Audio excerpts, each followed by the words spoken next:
ജയിക്കും, ഇടതുപക്ഷം തന്നെ വീണ്ടും അധികാരത്തിൽ വരും എന്ന് എം.വി. ഗോവിന്ദൻ അടക്കം എം.എം. മണി അടക്കം എല്ലാവരും പറയുന്നുണ്ട്, പറഞ്ഞുകൊണ്ടേയിരിക്കുന്നുണ്ട്.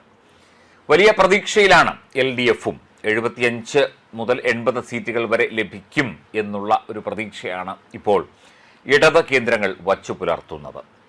ശരിക്കും CPM അല്ലെങ്കിൽ ഇടതുപക്ഷം തോൽക്കുകയാണെങ്കിൽ 1967 ശേഷം CPM മുഖ്യമന്ത്രി ഇല്ലാത്ത ഇന്ത്യ, അതും ഇപ്പോൾ ചർച്ചകളിൽ നമുക്ക് കാണാം. എപ്പോഴായാലും ജ്യോതി ബസു ആയാലും ബുദ്ധദേവ് ഭട്ടാചാർജി ആയാലും EK നായനാരായാലും VS അച്യുതാനന്ദനായാലും C അച്യുതമേനോനായാലും പിണറായി വിജയനായാലും ഒക്കെ ഏതെങ്കിലുമൊക്കെ കാലഘട്ടത്തിൽ ഏതെങ്കിലും ഒരു സംസ്ഥാനത്ത്, മാണിക് സർക്കാരായാലും ഏതെങ്കിലുമൊക്കെ കാലഘട്ടത്തിൽ ഏതെങ്കിലും ഒരു സംസ്ഥാനത്ത് ഒരു CPMൻ്റെ അല്ലെങ്കിൽ ഒരു ഇടതുപക്ഷ മുഖ്യമന്ത്രി ഉണ്ടായിരുന്നു. പക്ഷേ ഇവിടെ ഇടതുപക്ഷം തോൽക്കുകയാണെങ്കിൽ ഇന്ത്യയിലെ മറ്റ് ഒരു സംസ്ഥാനങ്ങളിലും ഇടതുപക്ഷ മുഖ്യമന്ത്രിമാരില്ല. അത് ഭരിക്കുന്നില്ല, ഇടതുപക്ഷം ഭരിക്കുന്നില്ല എന്നത് മറ്റൊരു കാര്യം. അതിനപ്പുറം ഇടതുപക്ഷ മുഖ്യമന്ത്രിയുമില്ല. പിണറായി വിജയനായിരിക്കും ഇന്ത്യയിലെ ഏറ്റവും അവസാനത്തെ ഇടതുപക്ഷ മുഖ്യമന്ത്രി എന്ന് വാദിക്കുന്നവരുമുണ്ട്.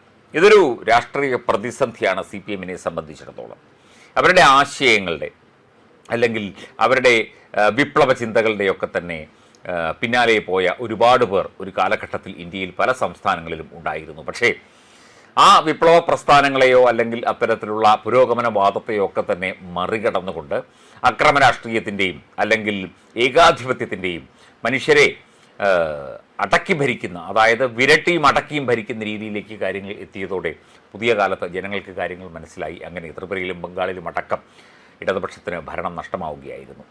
അപ്പം ഈ 59 വർഷത്തിന് ശേഷം ഇടതുപക്ഷത്തിൻ്റെ അല്ലെങ്കിൽ CPM മുഖ്യമന്ത്രി ഇല്ലാത്ത ഒരു ഇന്ത്യ നമുക്ക് കാണേണ്ടി വരുമോ എന്ന ഒരു ചോദ്യം തീർച്ചയായിട്ടും സമൂഹ മാധ്യമങ്ങളിൽ പലരും ഉന്നയിക്കുന്നുണ്ട്.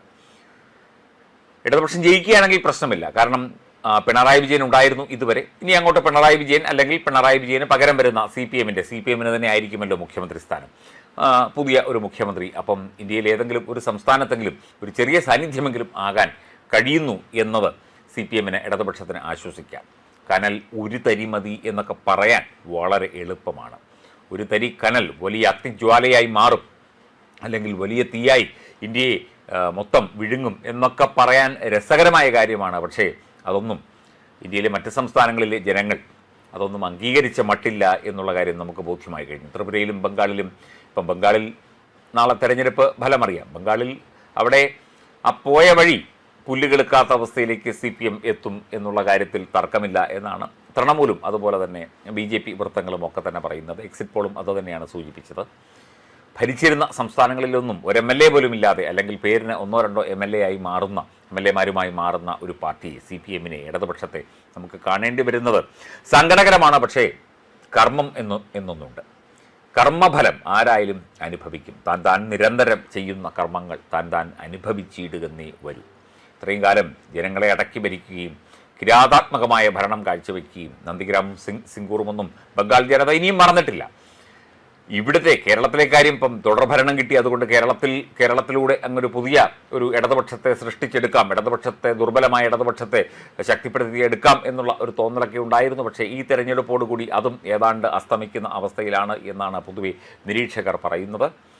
അപ്പം 57 ശേഷം CPM മുഖ്യമന്ത്രി ഇല്ലാത്ത ഒരു ഇന്ത്യ കാണാൻ സാധിക്കുമോ? അതോ ഒറ്റ മുഖ്യമന്ത്രിയായി, അല്ലെങ്കിൽ CPMന് കേരളത്തിൽ മാത്രം ഒരു സ്ഥാനം കിട്ടി ഒരു ആകെയുള്ള ഈ ഇത്രയും സംസ്ഥാനങ്ങളിൽ ആകെയുള്ള ഒരു CPM മുഖ്യമന്ത്രിയായി പിണറായി വിജയനോ CPMൻ്റെ മറ്റ് നേതാക്കളോ മാറുന്ന കാഴ്ചയായിരിക്കുമോ കാണാൻ സാധിക്കുക എന്നത് നാളെ അറിയാം.